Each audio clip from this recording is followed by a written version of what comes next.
โอเคพี่น้องตัดภาพมาที่เบาฝนแล้วก็ทีมงานเนาะตอนนี้เบาฝนแล้วก็ทีมงานก็ได้แวะพักผ่อนเนาะแล้วก็เยี่ยมยามบรรยากาศทงไห้ทงนานี่แหละที่เบาฝนได้ถ่ายเนาะ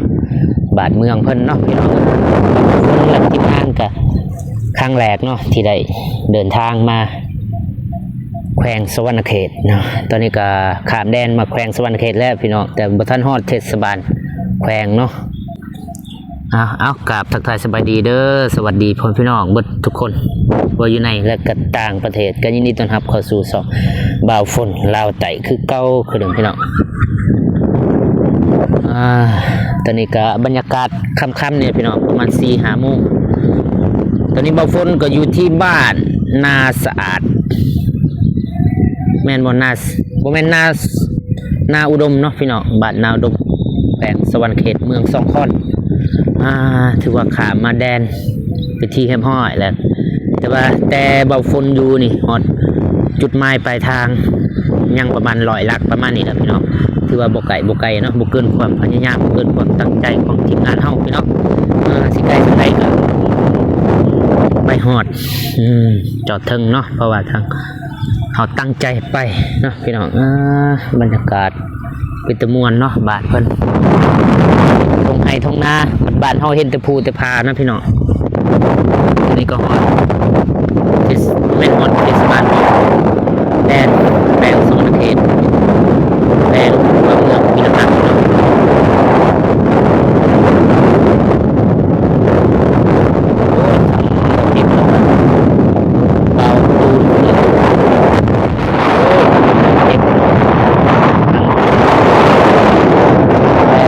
แวะเข้าห้องน้ำห้องในพี่น้องไปเดี๋ยวบ่ฝนสิเกี่ยวเดินทางต่อนะพี่น้องรู้ว่าคลิปของบ่ฝนสิไปฮอดไซว่าจบบ่ตูนจบคลิปแล้วก็บ่ฝนต่ออีกว่าบ่ฝนจบคลิปแล้วก็มีแต่ว่าตามเบิ่งตามชมทางซ้ายว่าสิเดินทางฮอดจักโมงไปพี่น้องไปเบิ่งไปชมทุกพี่น้องบรรยากาศขึ้นกับแขวงสวรรณเขตพี่น้องกินกับฟังเนาะก็สิมาฮอดก็สิมาทางทีมงานเฮาก็ได้เดินทางมา3 คนเนาะเบาฝนเบาตูนและก็เบาเจ็บทางทีมงานเฮาจุดประสงค์หลักๆก็คือไปหาหรือว่าไปรับเอาทางแม่เพิ่นเนาะแม่มาแต่ฟังไทยแม่พิมพ์แล้วก็แม่เพ็ญแล้วก็ซ้อมเยี่ยมพยายามทางทีมงานสายบุญปากกลางเนาะนั่นก็คือทีมงานไอเตียงทองปาโถบรรยากาศค่ำแรงลงมานะพี่น้องตะเวนแยงตาตะเวนไก่สิตกดินแหละเบิ่งนกเต็มนกแอนบินเจิดโธ่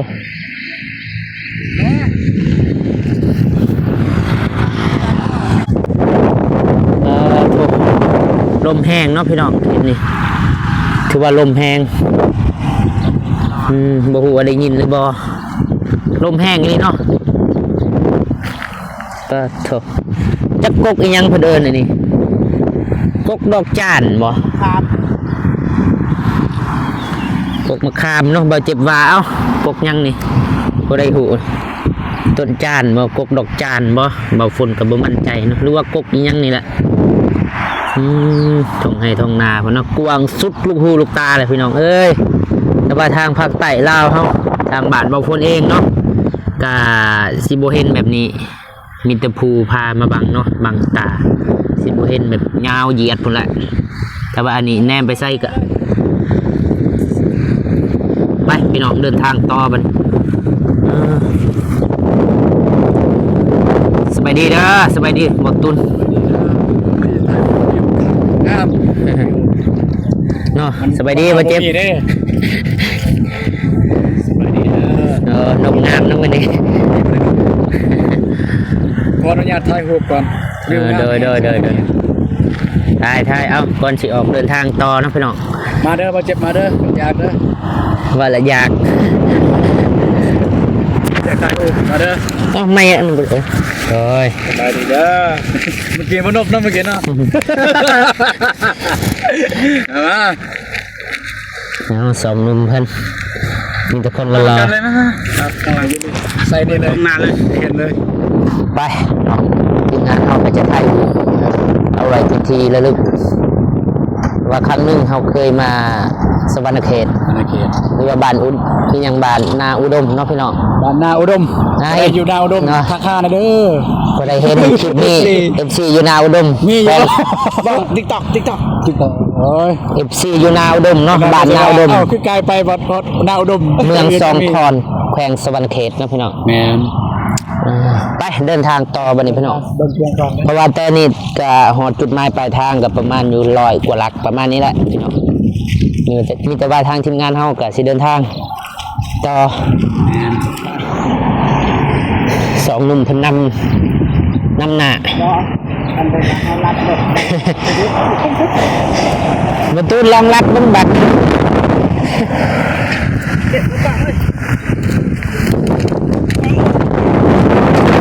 3จะสร้างบ้านอยู่ว่าโอ้ เก็บเลยไปเก็บเลยเต็มรถขบวนไปไกลไปพวกเว้ย ตกเอาเบิ่งสิตั้งหน้าปกถ่ายอยู่นี่ไว้รถมาจ้ะ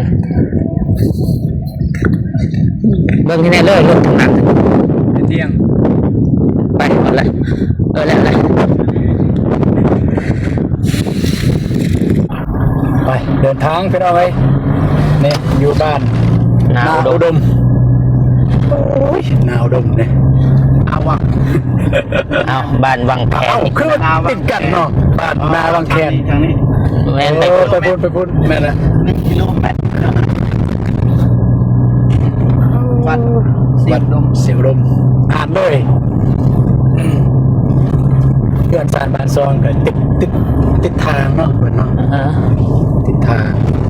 ก็มีแบบเข้าในบ่มีป้อ อันนี้เห็นรถเจ็บมากันแล้วแกใช่แล้ว บ้านหนองคอ บ้านหนองคอน มาเนาะ เข้าไปพุ่นละ เข้าไปในบ้านหนองคอน7 กิโลเมตร ถ้าบนใดมีน่าสนใจบ่ตุ๊ด วันใดไม่น่าสนใจก็จะได้ทายจะได้เด็ดให้เบิ่งเด้อเอาไว้หน่อย นี่กำแพงเขา เอาเจ็บไม่ มีวัด โอ้ เจ็บไม่แพนเสียดกำแพงบ่ เสานะ กำแพงงามกว่าเพื่อนนี่ ปั๊ม นี่ เอาตูนโอ้ปั๊มเอาตูน ทางบ้านเฮาบ่มีเนี่ยกำแพงสีแบบนี้ โอ้ยถ้าเขาเอาแบบจะมีไปใส่อยู่บ้าน กำแพงแตงเนาะ เวียงจันทร์530 หลัก แต่ตรงหน้าปกติก็ขี่รถเมล์ซัมนี่ก็ฮอตนี่นะเด้อ ไงนะตัวยาวขี่แต่เสาอ่ะ บ่ขี่ขึ้นสมมุติว่าขึ้น3 โมง นี่น้ำใจนี่เพิ่นเก็บพี่เนี่ยไปถึงพ่อแม่ถ้าเราเก็บขี่วัว อ่านคาประสงค์เซบัง คันประสงค์คันประสงค์คันประสงค์เป็นคันประสงค์ คาประสงค์คำประสงค์บ่คำประสงค์หรือคำจะได้เจ้าของหาด ปูนาก็มีผ่านมันปูนา เอาน้ำมันปูนาไปไปออกเดินทาง ตองได้ดิพวกแกงตะงานวะ อ๋อขวดนะ นี่แหละแกงมันแกงมันเองเป็นแกงมันไม่ใช่มันแกงพวก ตัวเซบังเกียงโอ้นี่ นี่ได้เซบังเฮีย งามเนาะพุ่นทางตะเวนเป็นว่าผู้ใดอยากมาเที่ยวมาชมเนาะเสบังเฮีย เคยได้ยินในเพลงเนาะเซบังเฮีย หมู่เฮามีผู้หนึงที่เฮียนกันอยู่บ้านนี่แหละประมาณนั้นแหละ โอ้สนามฟุตบอลเปเบิดละโอ้งามไปเลย มันตกลงห่วยเลยว่า หอดด่านแล้วด่านอามาตะสุด่านตำรวจแล้ว รถฝ่า จมบ่เจ็บจม สาธุเด้อคนให้เป่าเด้ออย่า พุทธบังตาพุทธบังตาพุทธบังตา สาธุนะโมตัส สา สะ ธุไปแล้วรอด จะทำทีมีเขาต้องได้นอนตอนทานอีก ปานนนเตาถ่านตะกี้สิมันไปแต่ เฝ้าทาน เตาถ่านไปอยู่นี่ห มู่บ้านประมาณนี้พี่น้องเอ้ยไปมันโทษไปหน่อยเนาะ บ่ฮู้ว่าฮอดไสนี่ เมืองเซโนแล้วเซโน หลักเมือง บ้านหลักเมืองบ่า จังหวัด บ่แม่นบ่เซโนเลย เมืองจำพร ยังจำพรวิทย์จำพร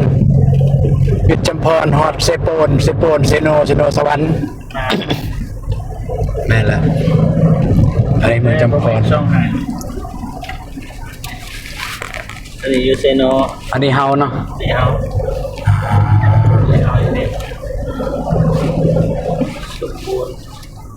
สิฮอดแล้วพอดีมืดพอดีฮอด เพราะว่าเฮาได้แวะนี่แวะนั่นแน่อยู่ เลยพี่ต้นขับรถนี่แหละสิเมื่อยๆนะเปลี่ยนบ่บ่เจ็บไปแทน บ่เฮาคันว่าขับ ตอนบ่ทันดึกบ่ทันมืดได้อันเดียวนี่ขับตอนแบบมืดวินหัวปวดหักเลยรู้สึกจะเป็นหยัง เป็นหัวปวดหัก เอากับมือนั่นเด้มือมาส่งประตูนุ่มน้องวังหักเลยมื้อนั้นแต่มื้อนั้นมารู้สึกว่าเฮาอยู่ดึกบ่ได้ เอากระยอดมาแก้บ่ได้บ่ เอาแล้วจะได้ แกปริศนา คนเขาบ่มักเฮาเด้เขาไปแปล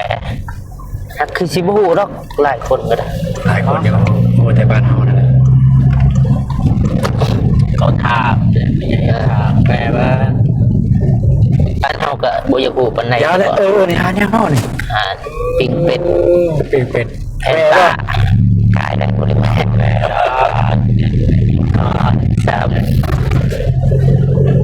ไปเดินทางต่อไปหน่อย ห้องน้ำมาสิ ไปเติมน้ำมันบ่ ก็ของ เข้าน้ำไป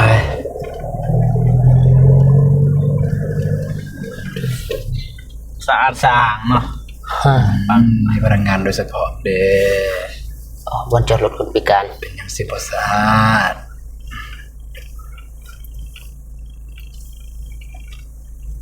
โอเคพี่น้อง ไป ไม่น้ำไผ่พุ่น หนึ่ง มันจับบ่ไม่เอาบ่ไปเข้าห้องน้ำห้องในบ่เป็นนางลิ้นบ่อยู่เป็นกินน้ำกินในบ่ฮอดไส้ดิเมืองปักซองนี่ บ่แม่นในปากซอง ปักซองละหาน้ำเด้เขาเอิ้นปักซอง บ่แม่นปากซองบ้านเฮานี่ กับบ่แม่น นี่ ปากซองบ้านเขา ปักซองละหา โอ้ยเนาะข่อยแนมแต่พุ่นเมื่อกี้ตัวนี้ในรถคิดว่าคนแท้ ไปใช่มานี่ ๆอ่ะเขา ไปไผ่วะเบิ่งขปูฮอดกีดมัน มืดซะได้น่ะเอาไปมีวันนอนเด้อเฮาเด้อ บ่เจ็บไปใช่ลองหนัก เขาน้ำดุแท้เบาเจ็บ ไปพี่น้องไปถ่ายรถก่อนถ้ามาเก็บแล้วก็ทางทีมงานเฮาก็สิได้เดินทางต่อเนาะเพราะว่าตอนนี้ก็บ่ทันฮอดจุดหมายปลายทางเทื่อเนาะพี่น้องตอนนี้ก็ฮอดเมืองจำพรยังอีกประมาณ บ่ฮู้ว่าจักหลักกะว่าลอยๆนี่ประมาณนี้แหละ ประมาณนั้นแหละ ประมาณนั้นแหละบ่ฮู้มันสิฮอดจักโมงมีแต่ว่าติดตามเบิ่งเนาะทางสองของเบาคนหรือว่าทีมงานเฮานี่แหละไปบ่ตุนไปนั่งท่าบ่เจ็บไปรถโอเคพี่น้องทางทีมงานเฮาก็สิได้เดินทางต่อ เด้อสวัสดีเด้อ ได้ อยากนอนแล้วนะ ตอนนี้ยังถ่าบ่เจ็บเพิ่นเข้าห้องน้ำอยู่มีแต่ว่า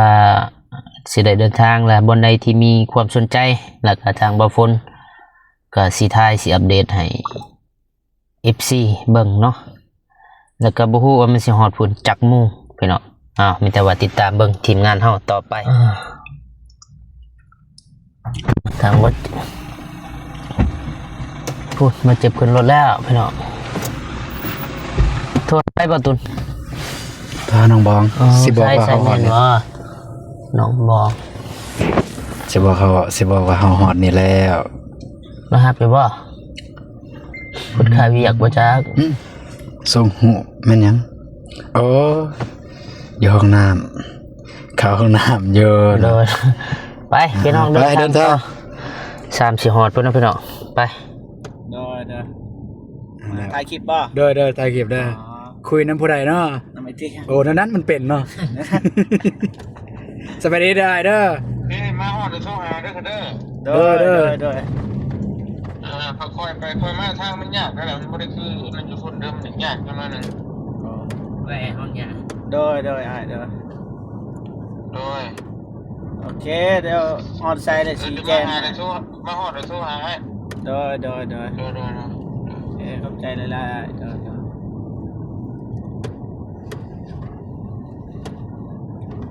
ขอหาเซ็กระยะทางยันลงทางระยะไป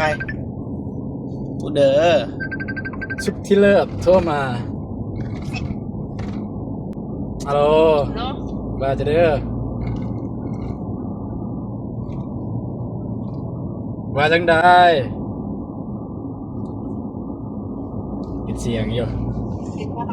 กินข้าวโอ้ยอยากข้าวเด้กินฮอดเด้กินฮอดบรรยากาศกินข้าวอยู่หันเด้สบายดีเด้อ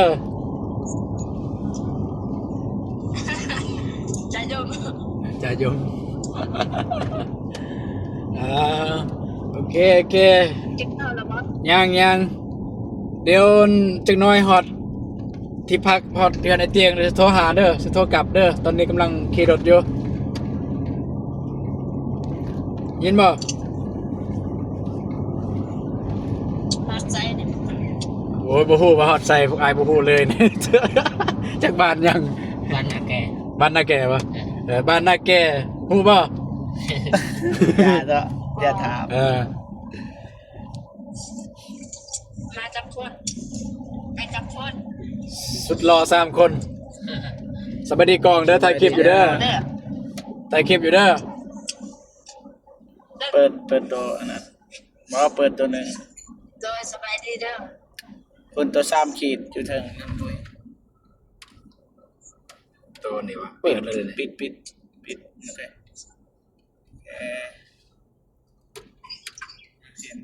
เห็นบ่ เห็น เป็นอิสราเอลแล้วก็ ได้ยินบ่ว่าให้ขี่รถก่อนเด้อเดี๋ยวฮอดที่พักแล้วก็สิโทรกลับ โอเค ครับขอบคุณครับที่เป็นห่วงครับ โอเค ครับ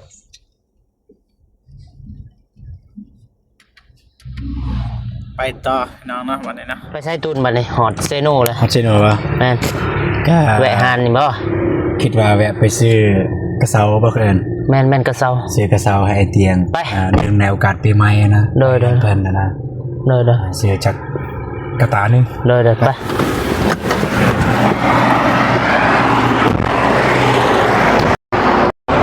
มานี่บ่เจ็บมานี่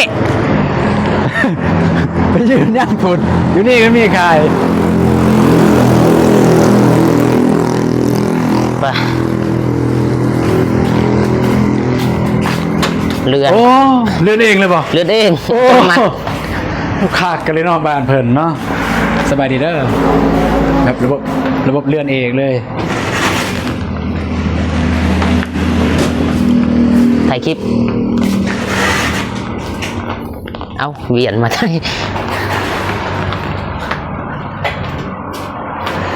บ่มีกระเซาแบบบำรุงแบบไอเตียงแบบเพิ่นแบบสไตล์บำรุงอะนะกระเซาวิตามิน จะทายเครื่องลายเลยทายหน้าตัวเองลายตัว เลือกเบิ้งตัวละตัวนี้บ่ ตัวนี้เนี่ยบ่ได้บำรุงเด้เอาแบบบำรุงอะนะ บำรุง เอาแบบกระเซาวิตามิน บ่มี อยู่รุมลายบ่ว่าจะ โนมี บ่มีป่ะ มีคือกัน บดีฮอดสิฮอดจุดหมายปลายทางนะ ห เด้ ลักหนึ่งฮอด ฮอดบนบ่เมฆวะ ใช่กระเซาแบบเป็นแนวนี้นะเอาเป็นวิตามินนะบ่เตียงเพิ่นบ่แม่นว่าสายกินเหล้ากินเบียร์ซื่อๆสไตล์แบบนี้บ่คือเนาะมันมีเห บ่ ล้ามีห ก็ ยัง มีตัวบ่มีตัวนี้ที่เบิ่งตินี่เด้ นี่มีกาแฟ โอนติน โอวัลตินมีกาแฟตัวนี้ได้โอเคเอาตัวนี้เลยเอาถ่ายรูปกันเอาตัวกัน เจ็บครับกล้องจับนำกันมันหนักเด้จับนำกัน หนักเด้ให้มันเงียงเนี่ยเอา เดี๋ยวเข้าไปเอิ้นเอื่อยเข้าไปดู โอ้ ทายดูเป็ด โอแมนวะโอเคให้ทางน้องคนไปเอินเอื่อยก่อนเดี๋ยวมาตวนการสิคอโตวไปทำธุระก่อนไป คือกัน ไปสัตว์ ถ้าได้ก่อนนั่ง เอาโอ้โหจังหน่อยเพื่อแรกเขาจึงมา เอาจับของจะยังโดนบ่พวกเป็นงานกันบ่ฮู้แต่ที่ไปซื้ออาหารเองได้ แต่ว่าก็เตือนไปเข้ามากันเท่าไรเนี่ย ก่อนละ1,000 1 2 3 4 5 6 30ยากปะยากปะ บ่บ่ ไม่ยากเลย สมคืนกันไม่ยาก เราจะเอาตัวนี้เจ้าใครบ่ได้เจ้าใครบ่เป็นบ่จัก เขาก็อยู่เขาขายเขาก็หูขาย โอเคไปเป็นย่างนอกสันเดี๋ยวผู้ขายไปเอามงไม้ ไปบอลนั่นบ่ ไปมงนั่นแหละเดี๋ยวเป็นปวกเลยมันเป็นปวกมันบวกเอาท้ายเลยป่ะเจฟแกไป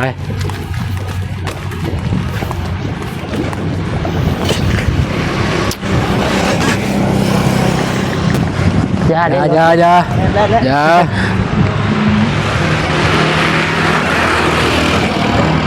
สกาเลย ฮะ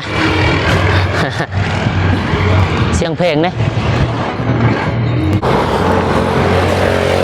สบายดีเด้อ สบายดีเด้อ สกอต ถ้าได้นี่ใคร ได้ ได้ ในบำรุงสกอตนะบำรุงเนาะ280,000ราคาต่างกันว่า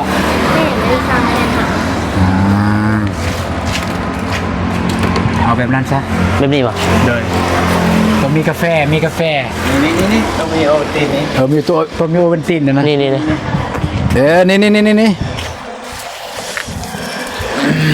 อะไรอ่ะ เท่าไหรเนี่ย เส้นหนา 350,000 ขอปันกันอยู่บ้านเฮาแล้วมานี่ล่ะ ตอนเดียวเลย เดียว ก็ดีแปลนน่ะ เดี๋ยว350,000ลุดบ่ได้เปล่าให้เงินแล้วก็ลุดบ่ได้เปล่าครบบ่ บ่เลิก ไป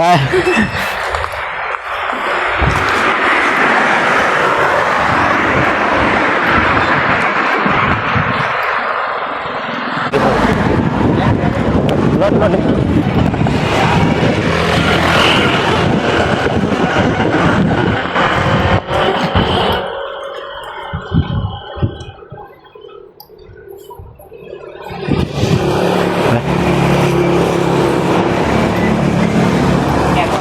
อยู่นี่ป่ะหรือว่าให้เห็นเส้นทางผลมันจะ ตอนนี้มันแก่ เอาสิจบเรียวก็ได้เนาะโอเคยังวะโอเคพี่น้องตอนนี้ก็ ทางทีมงานเขาก็หอดถือว่าหอดจุดหมายปลายทาง แต่ก็ 1 กิโล อีก1 กิโลก็สิหอด บอลพักหรือว่าบอลเบาเมฆเพิ่นอยู่เนาะเพราะว่าทางทีมงานเฮาก็สิไปหาทางน้องเมฆก่อนถือว่าตัวนี้ก็ฮอดเซโนหรือว่าฮอดบ้านของไอเตียงเพิ่นเนาะพี่น้องดีใจเนาะที่ว่าทีมงานเฮาก็ได้เดินทางมาฮอดจอดถึงปลอดภัยเนาะพี่น้องก็อกกับใจที่ว่าติดตามทางทีมงานเฮานับตั้งแต่เริ่มเดินทางจนมาฮอดปลายทางเนาะพี่น้องตอนนี้ก็บาดเจ็บก็ถือกล่องอยู่สบายดีเด้อบ่ตุนจบ คลิปใหม่วะ บ่คลิปเก่าอันนี้จบ เก็บไปวางมาจะทำธุระ แม่นวะโอเคพี่น้องมีแต่ว่าทางทีมงานเฮาก็สิไปต่ออีกประมาณหลักหนึงไปหาทางน้องเมฆเพิ่นเนาะพี่น้องเอ้าบ่พ้นก็สิขอจบคลิปเนาะอยู่เซโนตอนนี้พอๆกันคลิปต่อไปนะสำหรับคลิปนี้บ่พ้นขอกล่าวคำว่าสบายดีเด้อ สบายดีเด้อ บ๊ายบาย ต่อไป ไป บ่เจ็บต่อคลิปต่อไป ไป